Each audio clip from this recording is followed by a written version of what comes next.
Gerardo nos va a guiar en la lectura.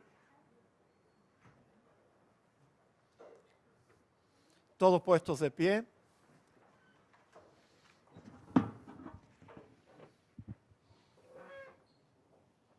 Efesios capítulo 2, versículo del 1 al 3, dice así la palabra del Señor. Y Él os dio vida a vosotros cuando estabais muertos en vuestros delitos y pecados, en los cuales anduvisteis en otro tiempo, siguiendo la corriente de este mundo, conforme al príncipe de la potestad del aire, el espíritu que ahora opera en los hijos de desobediencia, entre los cuales también todos nosotros vivimos en otro tiempo en los deseos de nuestra carne, haciendo la voluntad de la carne y de los pensamientos, y éramos por naturaleza hijos de ira, lo mismo que los demás. Amén. Gracias, Gerardo. Oremos, hermanos. Padre, gracias te damos, Señor, por tenernos aquí sanos y salvos, y te damos a ti toda la honra y gloria que solo tú te mereces, y te damos gracias por todas las bendiciones que tú has derramado sobre nosotros durante esta semana. Acompaña a nuestros hermanos que están viajando, y también oramos por nuestros enfermos. Señor, los ponemos en tus manos, al hermano Gerardo Vadillo, Samuel Talavera, Alma Johnson, Caridad Hurtado, Oscar Jiménez, Raquel Román, la madre del bebé Padrón, Bartolomé Hubert y Roberto Montalbán. Todas estas personas que hemos mencionado necesitan un toque de salud de tu parte, oh Dios, y por eso te pedimos, oh Dios, que tú les ministres de acuerdo a tus riquezas en gloria. Y ahora te pedimos que nos enseñes en esta mañana, en este pasaje, lo que debemos de comprender acerca de lo que nosotros éramos antes de conocer tu gracia, Señor. Te lo pedimos en el nombre de Cristo Jesús. Amén. Amén. Amén. Bueno, fíjense. Saludo. Sí. Gracias, hermano. Gracias, pastor. Gracias, hermana Dora. Ustedes han orado por mí y esa oración ha llegado a mí. Amén. El 55% de mi vista hace 15 días por una sesión que me subí a 105. Ella está conmigo. Ando conmigo cuidado porque no he ido a mi apartamento. Ya. Pero estoy en la casa del Señor y estoy feliz. Siga orando por mí porque lo necesito. Amén. Estoy en el hospital del Señor. Amén. Estoy feliz porque siento mejoría. Sigan orando para que Reginaldo se sienta bien. Yo voy para la casa de Dora. Ella me ha servido en su carro, me ha llevado. Ella vendría a Belén conmigo, es conocida. Es algo que para mí Dios la ha puesto para esto. Amén. Estoy feliz, contento por estar aquí con ustedes. Perdónenme que no me quedé ese día que había de comer, pero me sentía muy mal. Pero Bueno. me gusta cocinar y comer y hacer y guardar con ustedes siempre. Hasta que el Señor permita. Gloria a Dios. Gloria a Dios. Muy bien, hermana Dora. Agradecemos también por haber invitado a nuestro hermano, y damos gracias a Dios de que hemos podido conocerlo a los dos. Amén. Déjeme saludar a nuestra hermana Rosita. Caramba, Rosa acaba de regresar de sus vacaciones. Estuvo como un mes por allá, por el Perú, pero damos gracias a Dios que regresaste. ¿Y quién te acompaña hoy? Una amiga peruana. Que el Señor le bendiga, hermana. Amén. Gloria a Dios. ¿Peruanos cuántos hay? Mira, no hay muchos. Ah, no, allá atrás, otra más, Elena. Ok. Amén, gloria a Dios. No voy a preguntar cuántos cubanos hay porque tengo miedo de que van a ser bien pocos. Ok, cubanos, levanten la mano. Mira para eso. Ah, mira, mira, mira. Ay, Dios mío. Gloria a Dios, gloria a Dios. ¿Y cuántos colombianos hay aquí hoy? Colombia. Mire, allá atrás, mire cómo hay. Colombianos hay. ¿Quién se me olvida? Chilenos no tenemos ninguno, ¿sí? Venezolanos solo hay una. Ah, tú eres venezolana también. Gloria a Dios. Elizabeth venezolana. Sí, pero ya nosotros hemos adoptado a Elizabeth aquí como americana. Amén, gloria. ¿Quién se me olvida? Wait, falta un pueblo. Puerto Rico, levanten la mano. Éramos más, pero se mudaron para Orlando. Pero damos gracias a Dios que nuestro hermano Carmelo y Evelyn todavía no han terminado de empacar y están con nosotros en esta mañana. Gloria a Dios. ¿Quién? Oh, dominicanos, sí. ¿Cuántos dominicanos hay aquí hoy? Mira, dominicanos. Mexicanos yo creo que no hay ninguno. Mexicanos, nicaragüense, ya que estamos mencionando todos los pueblos. Nicaragua. Hay otros más allá afuera. Guatemala, la hermana María Vina. Ok, San Salvador.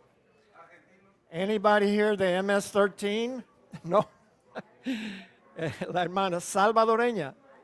Guatemala. Guatemala. ¿Quién me falta? Ayúdenme. México. No hay mexicanos.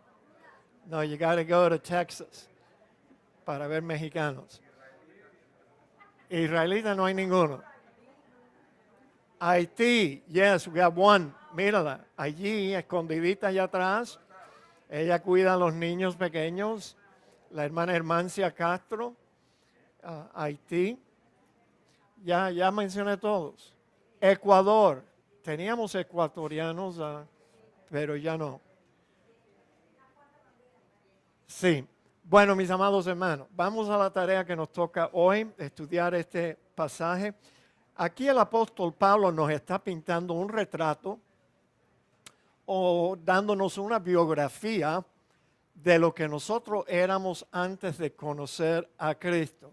Y básicamente el apóstol Pablo menciona tres cosas en particular en su descripción de nuestro estado antes de la conversión.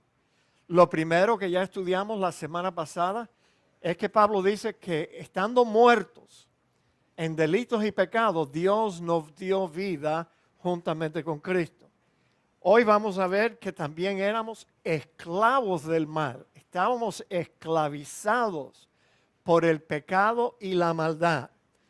Y también, por último, vamos a ver hoy con el favor de Dios que éramos objetos de la ira de Dios. Entonces, como repaso, estábamos muertos en nuestros delitos y pecados. Y Él os dio vida a vosotros cuando estabais muertos en vuestros delitos y pecados, en los cuales anduvisteis en otro tiempo. Quiero hacer énfasis en esta frase aquí, en otro tiempo. Ya no, porque el cambio que un pecador tiene en su vida cuando es salvado por Dios es tal que no podemos pensar que todavía podemos andar como antes. No, eso era en otro tiempo, antes de ser salvo. Pero ya no podemos vivir así. Y si tratamos, como algunos cristianos hacen, de retroceder a nuestra mala vida que teníamos antes, Dios no nos va a dejar hacer eso. No nos va a dejar. Él disciplina a todos sin ninguna excepción, a todos los que Él recibe por hijo. Así que lo único que podemos esperar si decidimos retroceder a nuestra vida antigua es la disciplina del Señor. Que tú sabes, los cristianos también se confunden a veces y piensan que no, Dios me trata como hijo, la disciplina es suavecito. Sí, comienza suavecito, pero si seguimos con nuestra tercadez, si endurecemos nuestra cerviz y no queremos arrepentirnos y regresar el pie al camino, entonces la disciplina del Señor se puede convertir en un castigo bien fuerte. Así que no tenemos necesidad de vivir como antes vivíamos, mis amados hermanos. Ahora, lo interesante de este pasaje es que Pablo comienza esta biografía diciéndonos que nosotros estábamos vivos para los atractivos del mundo, pero estábamos muertos para con Dios, alejados. Como vamos a ver más adelante, estar vivos para lo malo significa que cada ser humano estaba expuesto al espíritu del maligno. Me refiero a Satanás y sus demonios. Estábamos expuestos a toda la influencia del mal, pero ya no. Ahora somos diferentes. Ya no estamos alejados de Dios, separados de Dios. Pero fíjese, otra cosa importante que debemos de captar acerca de esta muerte que Pablo describe aquí es la impotencia del pecador para regresar a la vida por sí mismo. Eso no lo podíamos hacer, mis amados. Estábamos muertos en nuestros delitos y pecados. Por tanto, les dije la semana pasada que este pasaje es otro pasaje que le pone otro clavo en el ataúd del libre albedrío. Libre albedrío, perdón. ¿Qué libertad tiene un muerto para regresar a la vida? Ninguna. Ninguna, mis amados hermanos. Entonces, ¿cómo fue posible que Dios pudo salvar a personas como usted y como yo estando muertos? Bueno, lo único que podemos concluir es que Él tuvo que obrar en nuestro espíritu muerto para despertarlo a la vida. Y entonces nosotros pudimos responder al llamado que Dios nos hizo en Cristo. ¿Ve? Nosotros no aceptamos a Cristo y después regresamos a la vida. No ponga el burro delante de la carreta esta vez. No, quita el burro. El asunto es que Dios tuvo que vivificarnos a nosotros. Si no, no hubiéramos tenido ninguna convicción de pecado, ningún entendimiento de nuestra condición perdida. Y no hubiéramos escuchado la voz de Dios como la voz que oyó Lázaro cuando el Señor le dijo: Lázaro, sal fuera. ¿Ve? Entonces, una voz así nos llevó a todos nosotros al pie de la cruz de Cristo y por eso somos salvos hoy en día. Digan amén. Ahora, no solo, creo que tengo otra placa aquí, y es importante. Jacobo Arminio, él es de la escuela que hoy en día se conoce por su nombre, los arminianos. Los arminianos son las personas que creen que el hombre tiene libre albedrío. Pero bueno, ya eliminamos eso. Cuando vimos el retrato que Pablo nos da de nosotros, estábamos muertos. Entonces, Jacobo Arminio se atrevió, ya él murió hace muchos años, dicho 500 años, pero él se atrevió a enseñar que a pesar de que la Biblia dice que estábamos muertos, Jacobo Arminio enseñaba que el ser humano no estaba muerto totalmente, sino que le quedaba un rayito de vida. Y con ese rayito, un día, el pecador decidió que quería ser salvo. Eso es una tontería, una locura, que debemos descartarla completamente. Para mí fue fácil descartarla, por varias razones. Pero una de las formas que fue fácil para mí descartar la idea de que el hombre tiene libre albedrío es que yo crecí en la religión de mis padres. ¿Ya saben cuál religión es esa o la tengo que mencionar por su nombre? Yes, thank you. Así yo no la tuve que mencionar. El culpable eres tú, Ricardo. Gracias. Ya. Desde chiquito me estaban enseñando, no, el hombre tiene libre albedrío y tú puedes decidir que tú quieres someterte a los mandamientos de Dios, a las reglas de la iglesia, madre, la iglesia católica, apostólica y romana, y de esa forma te bautiza y vas a ser salvo en el bautismo en agua. Fíjate. Señores, desde el día que yo fui salvo, yo me di cuenta que yo había conocido algo verdadero, que no era como la religión de mis padres. Y yo supe ese día que yo no quería regresar a la religión católica para nada. En 40 años yo creo que yo fui a misa una sola vez y fui a una boda de una familia de aquí de la iglesia que la tuvieron en una iglesia católica. Que dicho sea de paso, ahora la misa se parece más y más y más a un culto evangélico. Si ellos quieren borrar la diferencia, pero no, la diferencia no está en el servicio, la diferencia está en la doctrina, señores. Y este que está aquí, perdónenme que yo les hable así tan claro y tan franco, yo no voy a dar un paso atrás ni para coger impulso. Yo no voy a regresar a creer que el hombre tiene libre albedrío. No. Porque desde que comenzamos a leer la Biblia, nos dimos cuenta que esa no fue la forma en que Dios nos salvó a nosotros. Él nos dio vida cuando estábamos muertos en nuestros delitos y pecados. No pongas tu propia persona delante de aquel que fue el que comenzó esta buena obra en nosotros. Que fue Dios, no fuiste tú. No fuiste tú.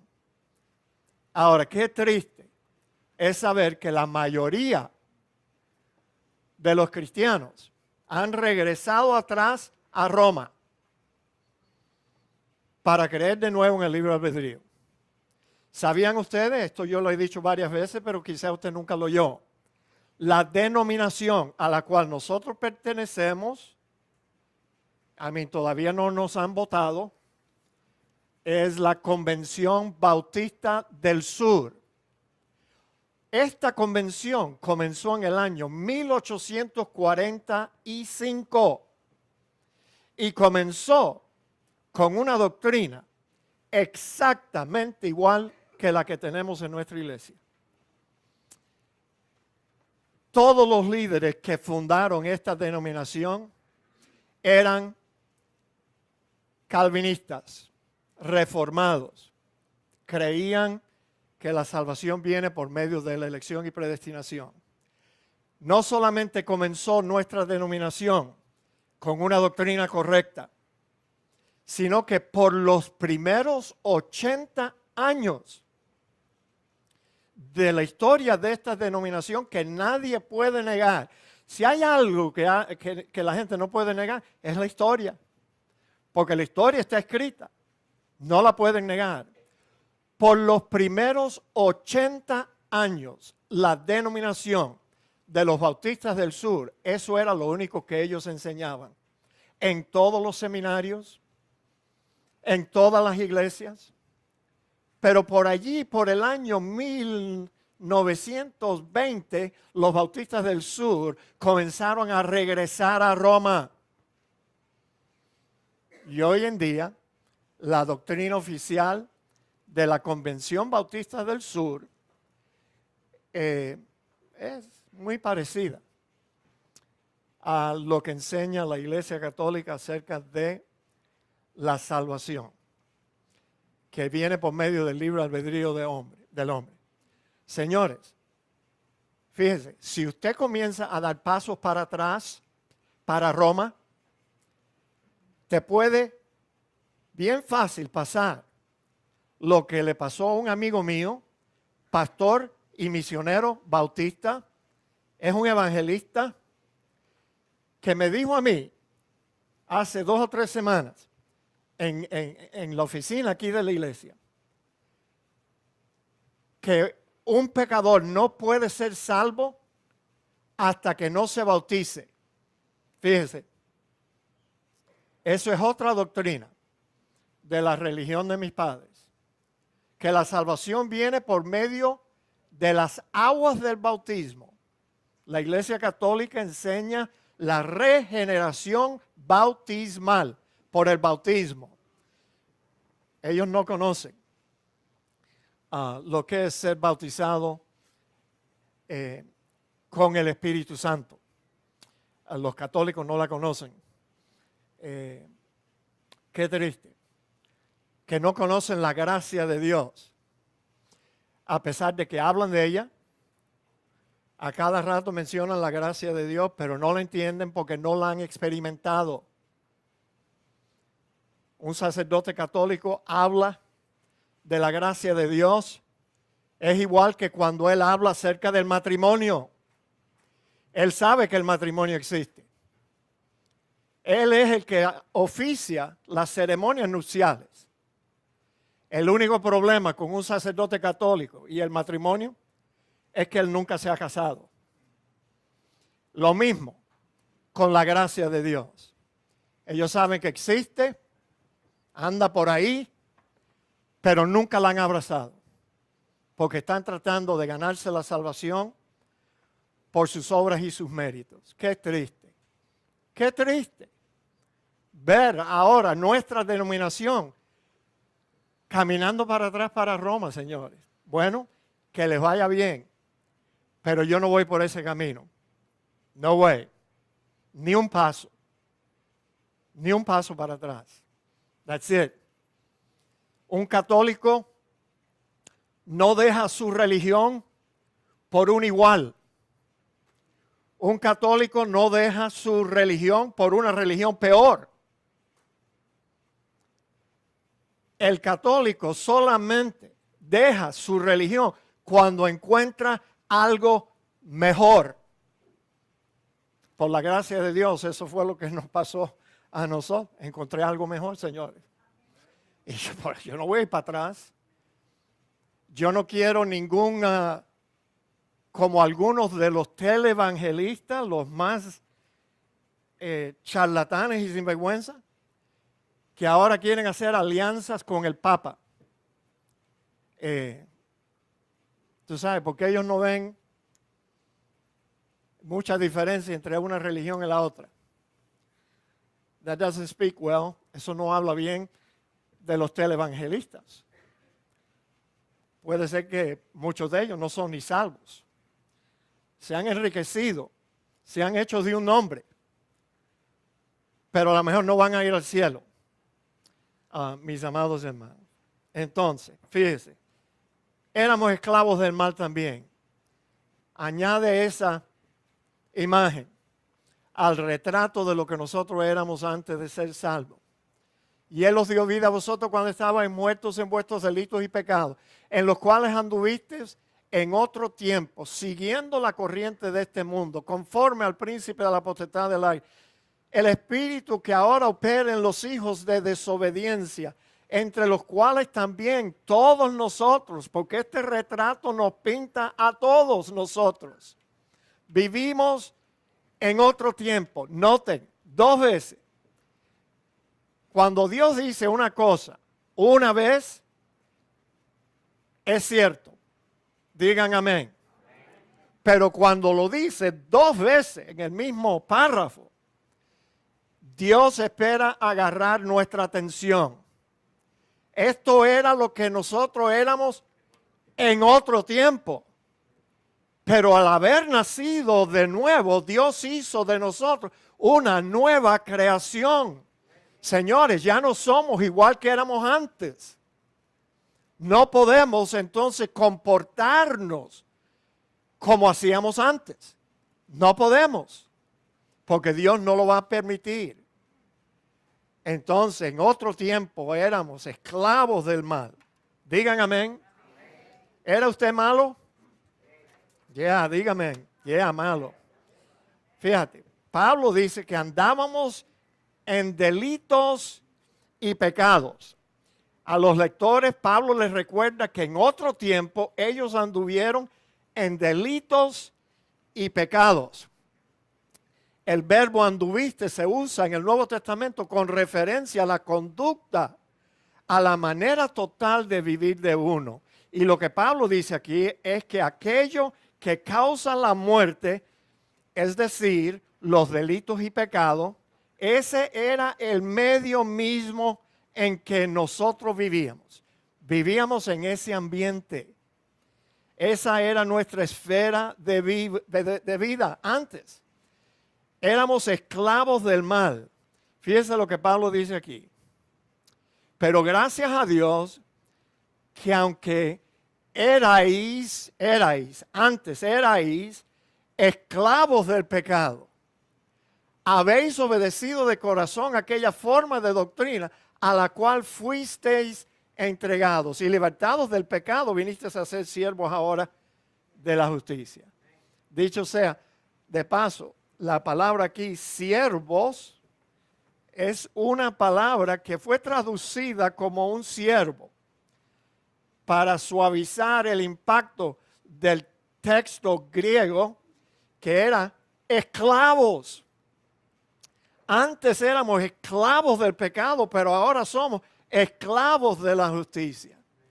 Y sabe que en este pasaje yo quiero que ustedes noten algo importantísimo, porque aquí tenemos los dos elementos necesarios para que un pecador pueda ser salvo.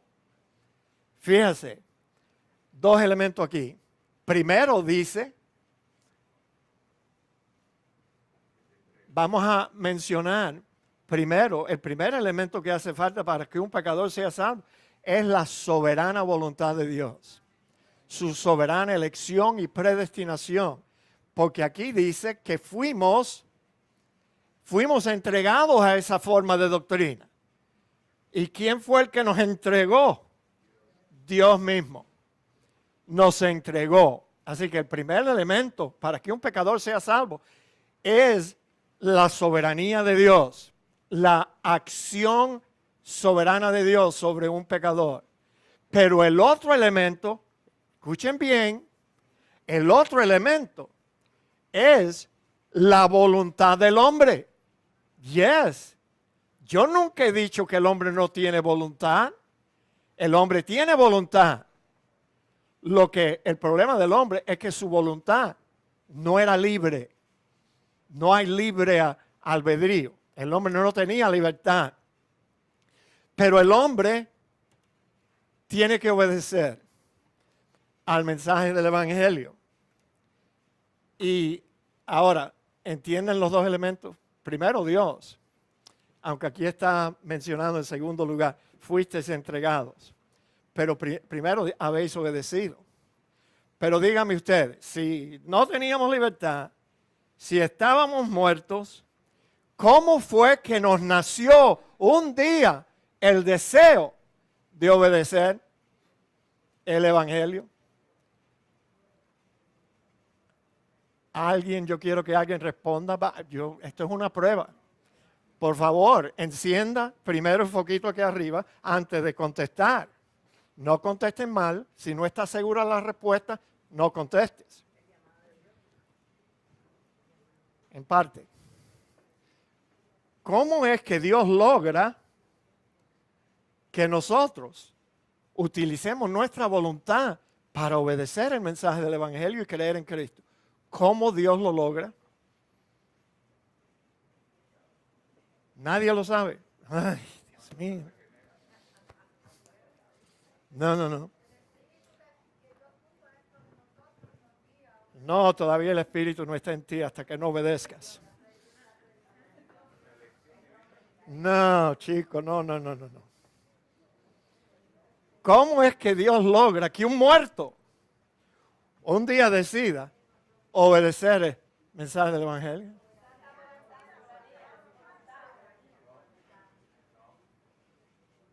Ya no respondan más, por favor. Me voy a poner cada vez más triste. Realmente es bien fácil. Bien fácil. Alguien léame Filipenses capítulo 2 y versículo 13. Ok, esa es la respuesta que yo estaba buscando. ¿Tú sabes cómo Dios lo logra?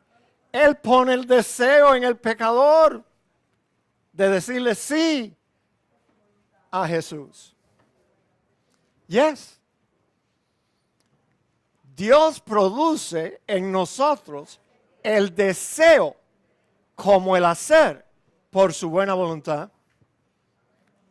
Ahí está. La voluntad del hombre y la soberana elección de Dios. ¿La ven allí? Facilito. Él pone en nosotros el deseo que no estaba allí. No estaba ese deseo allí. Pero un día comienza a nacer en nosotros el deseo de tener un cambio de vida. El deseo de abandonar nuestros pecados. El deseo de arrepentirnos. El deseo de abrazar a Jesús y lo que Él hizo por nosotros. Dios pone en nosotros ese deseo. That's it. Tan facilito como eso, mis amados. Y yo pensé que todos ustedes iban a saber.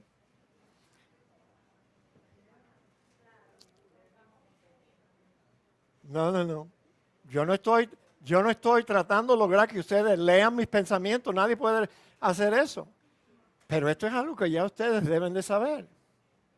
Porque si no sabes eso, no vas a poder explicarle a nadie cómo fue que tú fuiste salvo. Cuando ellos te preguntan, no, pero el hombre tiene libre albedrío, ¿cómo le vas a explicar? No, libre albedrío, no. Sí, el hombre tiene que obedecer, pero él obedece porque Dios comenzó a hacer una obra primero en él para despertarlo y para poner en el ser humano el deseo de aceptar a Cristo como Señor y Salvador de su vida. Así que mis amados, ahí les entrego las dos formas. Ahora, cuando Pablo dice que nosotros éramos esclavos del mal, claro que algunos de nosotros llegamos a ser más malos que otros. Sí. Oiga, siéntese un ratico a hablar con Isidro. Isidro, tú eras malo, ¿verdad? Bien malo. Oye, bien malo. Si usted escucha de dónde Dios sacó a Isidro, usted va a decir, wow, qué malo era Isidro. Bueno, tú sabes, si nosotros comparamos a Fidel Castro con Hugo Chávez, ¿quién es más malo? No, los dos son malos. Pero ¿quién fue más malo? Fidel Castro. Sí. Ahora. Si usted compara a Donald Trump con Crooked Hillary, ¿quién es más malo? Oye, al lado de Hillary, Donald Trump es un santo, es un ángel. Yes. Y si tú no me crees es porque tú no has leído todo lo que yo he leído acerca de esa señora.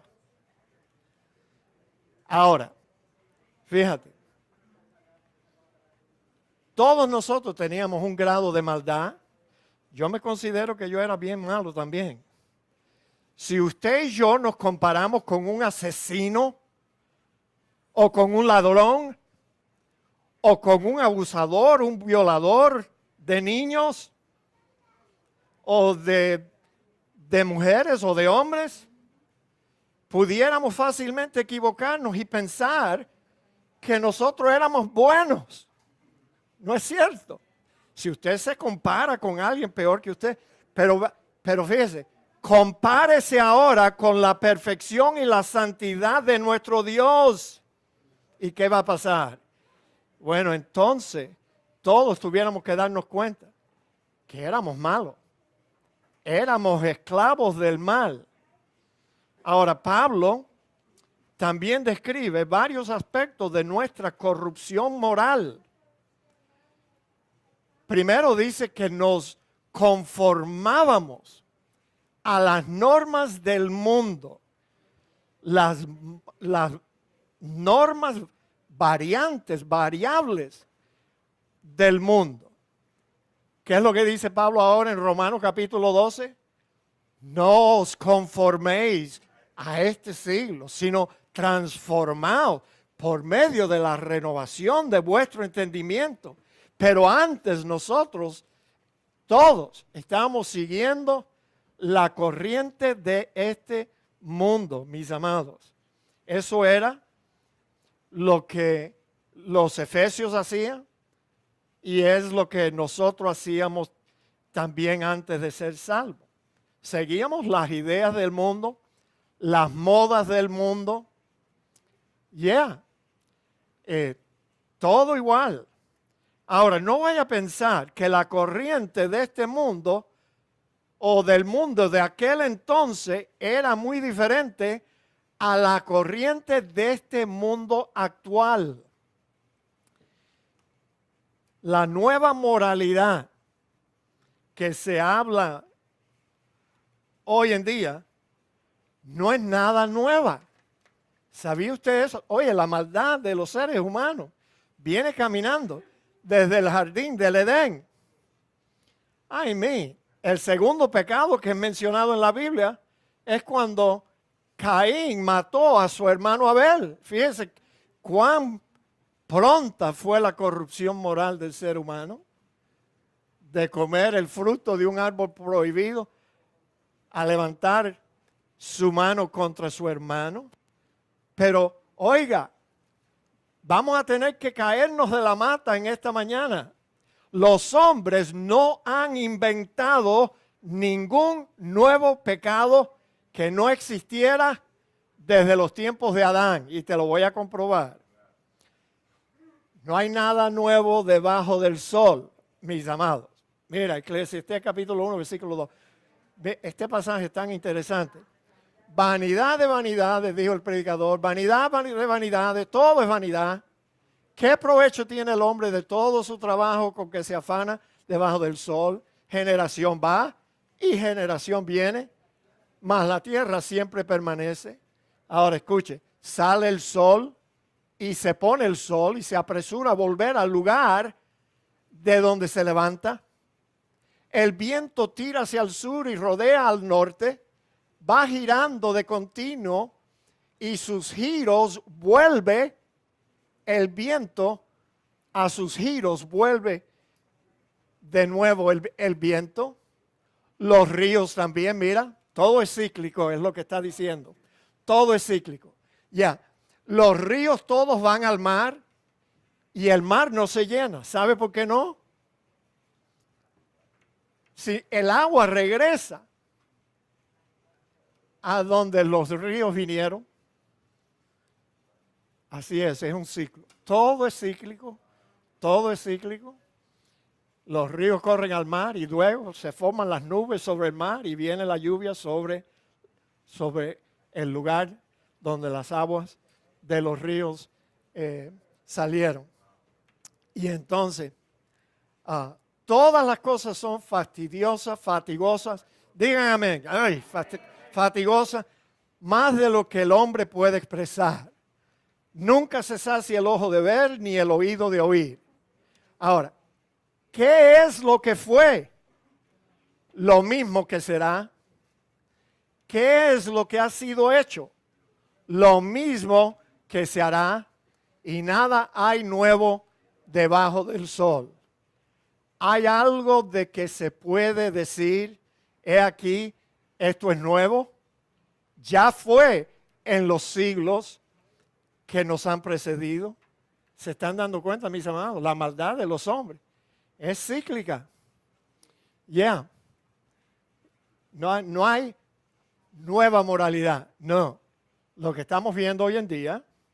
Ahora, la maldad y las normas del mundo van en ciclos, igual que el sol, igual que el viento, igual que los ríos. Ahora estamos quizás en la parte más baja del ciclo de la maldad de los hombres.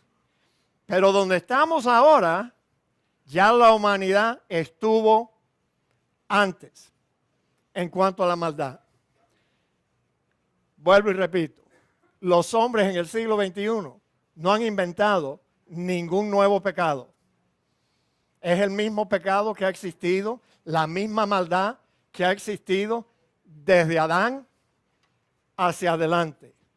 Note que Pablo no solo dice que estábamos muertos espiritualmente y que éramos esclavos del mal, sino que también dice que éramos esclavos de Satanás, siervos de Satanás. Y lo triste del caso es que no nos dábamos cuenta que vivíamos bajo la influencia del maligno. Pablo dice que conforme al príncipe de la potestad del aire, que es el mismo Satanás, antes de la conversión, todos nosotros vivíamos bajo el poder y el dominio de Satanás y de sus demonios. Aquí se le llama el príncipe de la potestad del aire. Pero Pablo en ninguna forma, al expresarse así, príncipe de la potestad del aire, Pablo no quiso limitar la actividad de Satanás al aire, sino lo que quiso darnos a entender, que igual que el aire está a todo nuestro alrededor. Tú no tienes que ir buscando el aire, está en todas partes. Así estaba la influencia del maligno, pero gracias le damos a Dios que la Biblia nos dice que Dios nos ha trasladado del reino de las tinieblas al reino de su amado Hijo. ¿Ve? Nos sacó de las tinieblas, nos sacó de esta esfera de maldad en la cual antes nosotros vivíamos. Acuérdense, algunos éramos más malos que otros hombres, pero todos estábamos bajo la influencia del maligno. Digan amén. Yeah, yo creo que yo caminaba mano en mano con él, Isidro. Yeah. Y bueno, pudo haber sido, yo no sé, pero un día lo voy a saber. Porque cuando aceptamos a Cristo, yo sentí que algo bien feo salió de mí. Yo no sé lo que era, pero bueno, yo me comportaba como un demonio. Así que no dudo de que yo estaba endemoniado y no lo sabía, ni lo sé todavía.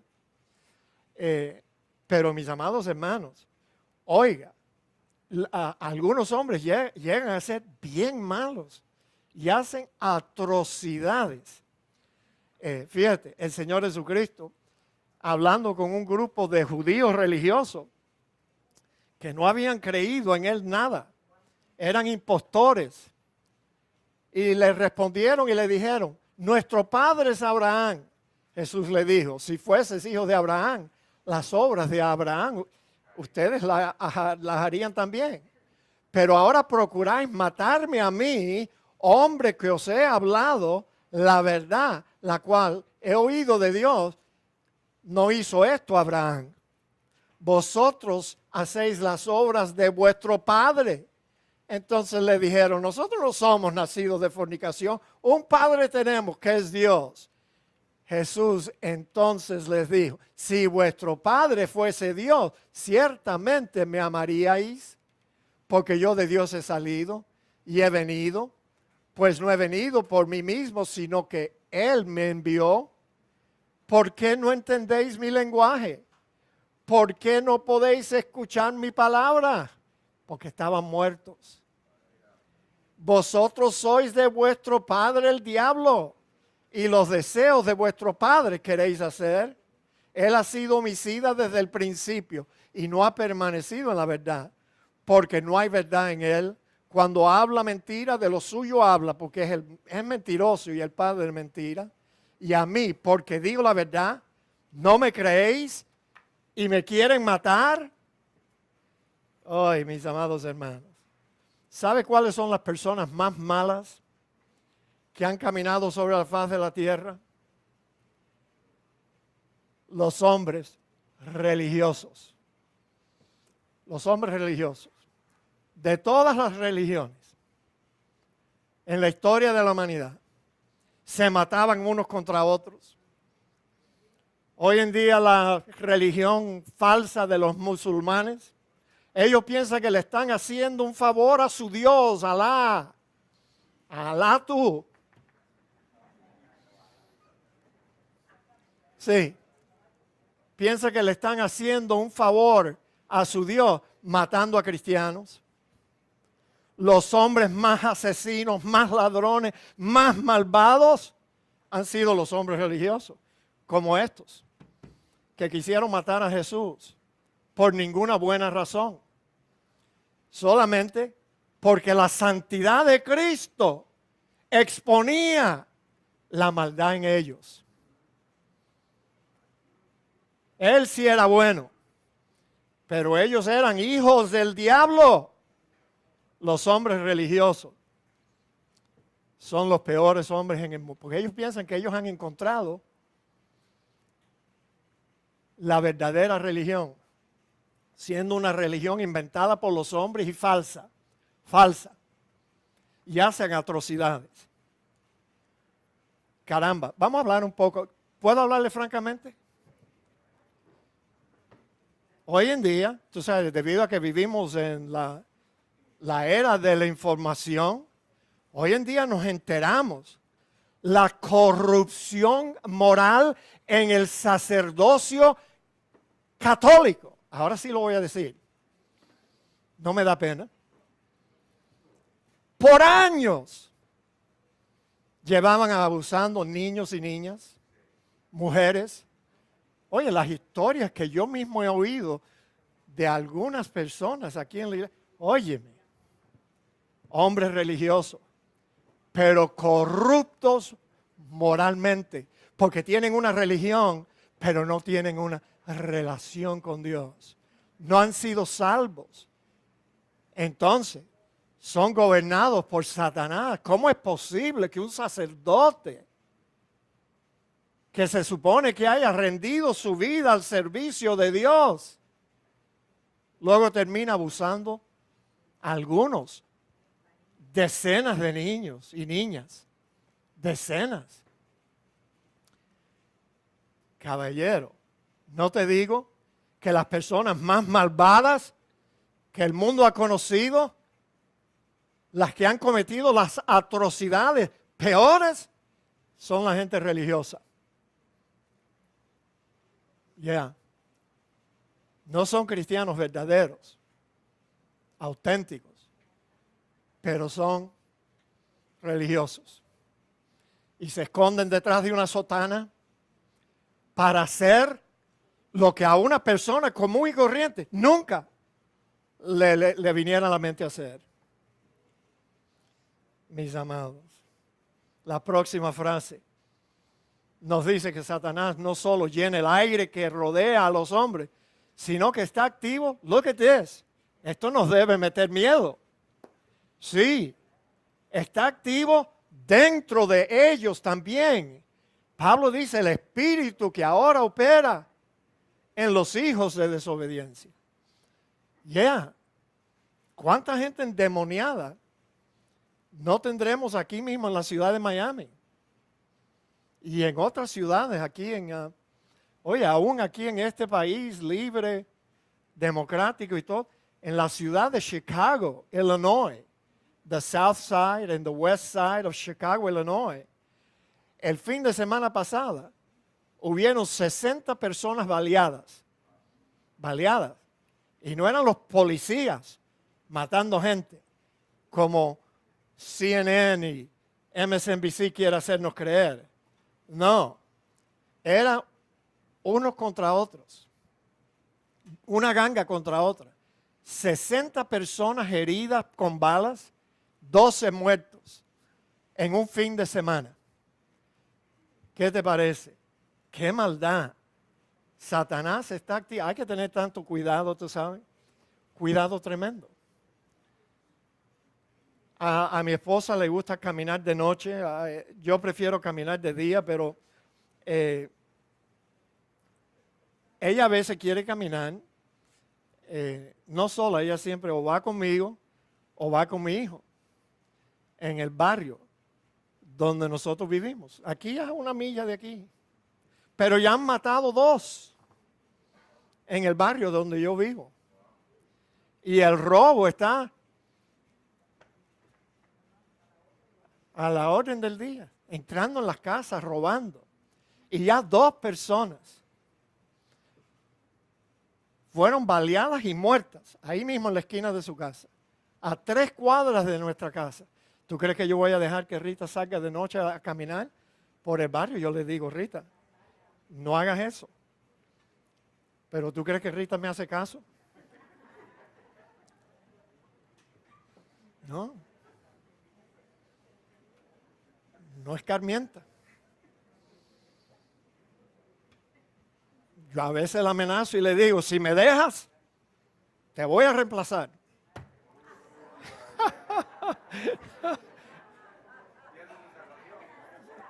No. Yo dije, si ella se muere, se va con el Señor por cometer una... Tú sabes, está caminando por las calles. No. Yo antes le decía a Rita, not now, para que ustedes conozcan cuán malo yo era cuando al principio me casé con Rita. Yo era bien malo. Yo le decía, cuando ella se ponía brava conmigo, yo le decía, Rita, tú no sabes que todos los días yo tropiezo con por lo menos 25 mujeres que quisieran tener un esposo como yo. Ríanse.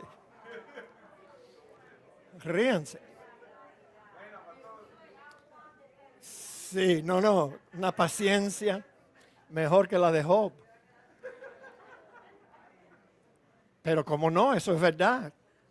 ¿No sabes tú que una mujer boba nace todos los días?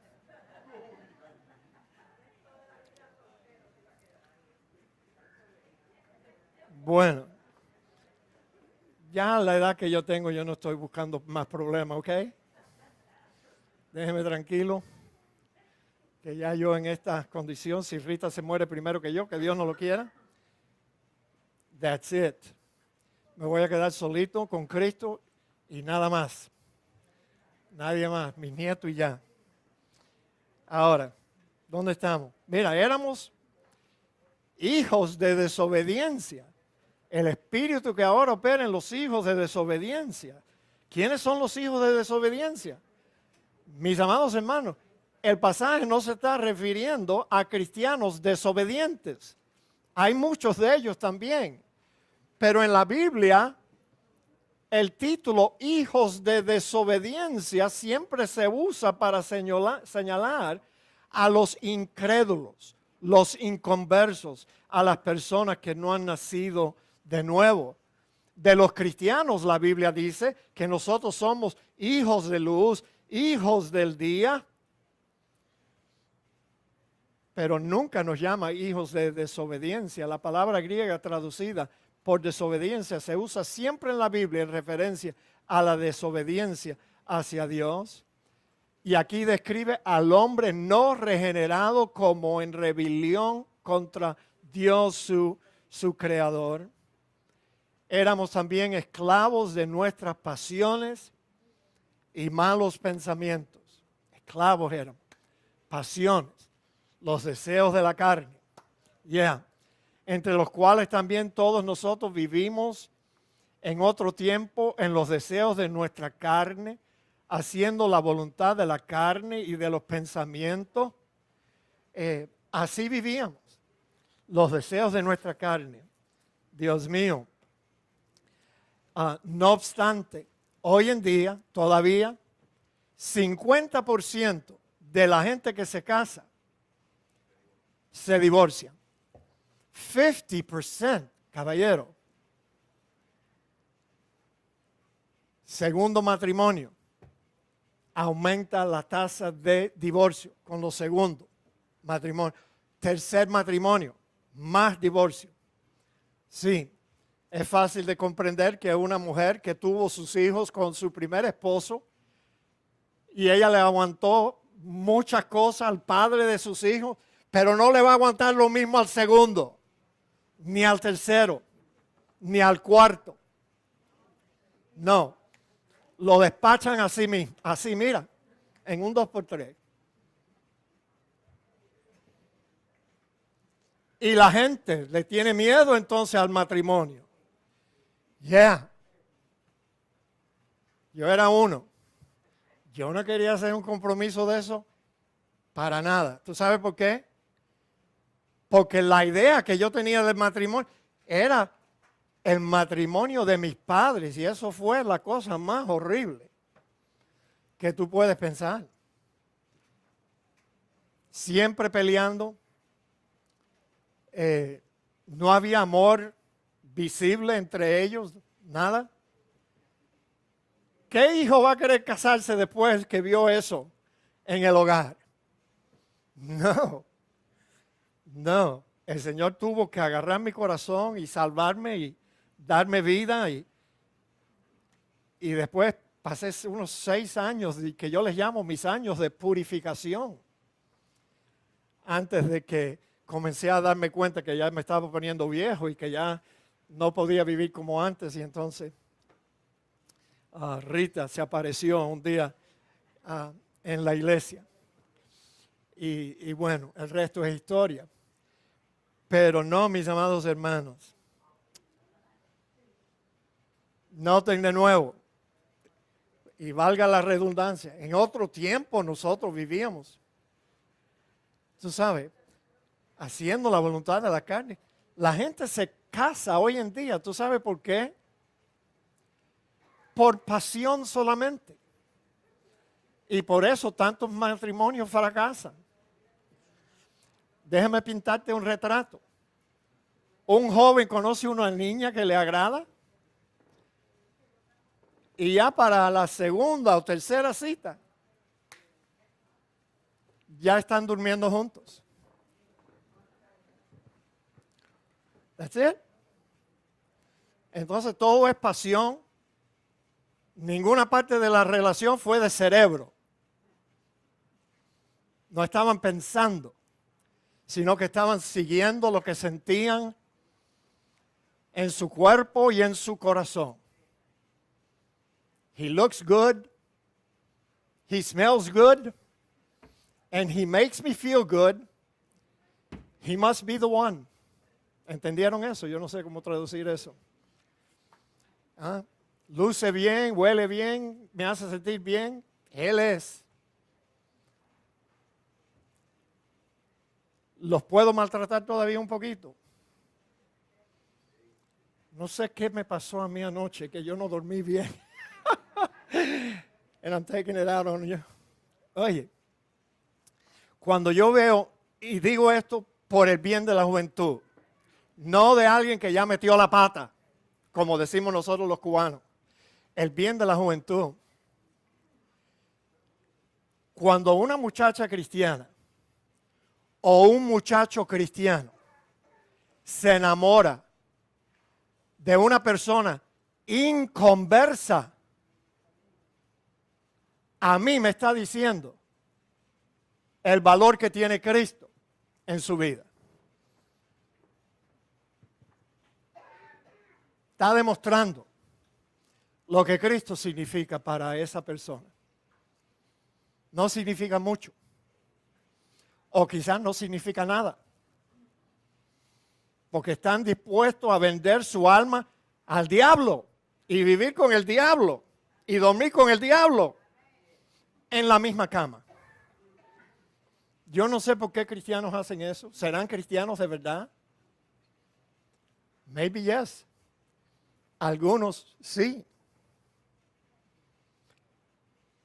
Pero qué cosa más horrible. Vamos a ver si podemos terminar. Yo sigo hablando y no va a haber tiempo para terminar. Bueno, anyway. Por cuanto los designios de la carne son enemistad contra Dios, porque no se sujetan a la ley de Dios ni tampoco pueden. Y los que viven según la carne no pueden agradar a Dios. Son incrédulos, inconversos, son hijos del diablo. Hijos de desobediencia. Pablo añade otra imagen al retrato. Dice que éramos objetos de la ira de Dios. Éramos por naturaleza hijos de ira, lo mismo que los demás. Antes de ser salvos, eso no es parte del versículo. Antes de ser salvos vivíamos en continua enemistad con Dios y solo la paciencia y misericordia de Dios aguantaba el furor de Dios contra nosotros. Aquí está el retrato de lo que éramos antes de ser salvos, muertos espiritualmente. ¿Qué retrato más feo? Estábamos muertos espiritualmente, andábamos en deleites y delitos y pecados, dice el texto, conformados a la corriente del mundo, gobernados por Satanás. Éramos hijos de desobediencia, esclavos de nuestras pasiones y malos pensamientos, y éramos objeto de la ira de Dios.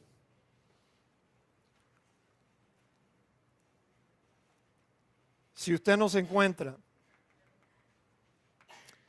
en este pasaje, en este retrato, yo tengo malas noticias para usted. Muy malas noticias. Porque eso significa que Cristo no está interesado en usted. Si usted dice, no, yo fui una buena persona, yo nunca le hice mal a nadie, yo no fui malo, yo seguí las normas de la moral establecidas en la sociedad, yo seguí los mandamientos que mi religión me enseñaba. Si usted piensa que usted era una buena persona, pues tengo que decirle que nuestro Señor Jesucristo no está interesado en usted, porque Él vino a buscar y salvar lo que se había perdido. Él vino a buscar a los enfermos, no a los que son sanos. Él vino a salvar a los pecadores, no a los justos. Entonces, mis amados hermanos, tenemos que aceptar este cuadro. Ojalá que te hayas encontrado tú en Él, porque si no te encuentras en Él, te veo más mal todavía. Déjame decirte lo que la salvación es, viendo primero lo que la salvación no es. La salvación no es una religión, no es ser una persona religiosa. La salvación no es una mera decisión de seguir una religión. La salvación no es tampoco un cambio de religión. La salvación no es el esfuerzo humano para tratar de merecer el favor de Dios. La salvación no es hacerse miembro de una iglesia. Tú puedes hacerte miembro de la Iglesia Bautista en Cristo facilito y un día despertar en el infierno. Pero no te preocupes, yo te voy a visitar allí cuando tú estés en las llamas del infierno. Yo te voy a visitar. La salvación no es bautizarse. La salvación no es moralidad. La salvación no es guardar los mandamientos. La salvación no es tratar de ser bueno y dadivoso. Nada de eso es la salvación. La salvación es una obra que Dios hace en nosotros. La salvación es nacer de nuevo. La salvación es la regeneración. La salvación es la justificación. La salvación es una experiencia espiritual. La salvación es una experiencia interior. La salvación es una experiencia real. La salvación es un encuentro con Dios. Es conocer a Dios. La salvación es conocer a Dios. La salvación es un encuentro con Cristo. La salvación es una transformación que no te deja igual. La salvación es una nueva relación con Dios. La salvación es tener la vida eterna. La salvación es por la gracia de Dios. La salvación es inmerecida. La salvación se recibe por la fe, no se logra. La salvación es duradera y es segura. Amén. Oremos, hermanos. Si tú no eres salvo en este día, yo te recomiendo que te entregues a Jesús, a nuestro Señor y Salvador Jesucristo, y que lo recibas en tu corazón por lo que Él es, Señor y Dios sobre todas las cosas. Si aceptas a Cristo solo como tu Salvador y no como tu Señor, pues probablemente te vas a quedar en el mismo estado que tenías antes. A Cristo hay que aceptarlo. Señores, ya Él no es solo un Salvador. Él fue exaltado a la diestra de Dios y Dios le dio un nombre sobre todos los nombres. Y si ahora tú lo quieres conocer, lo tienes que aceptar y tienes que creer en Él como Él es ahora. Él es Señor y Dios sobre todas las cosas. Y si tú quieres, Él puede ser el Señor de tu vida también. Y la intención de Cristo en salvar a un pecador no es solo perdonar sus pecados, sino es quitar aquello que era lo que le estaba haciendo daño y lo que le estaba causando la muerte. Así que si tú tienes hoy el deseo de ser salvo, ya sabes que ese deseo te lo puso Dios en tu corazón.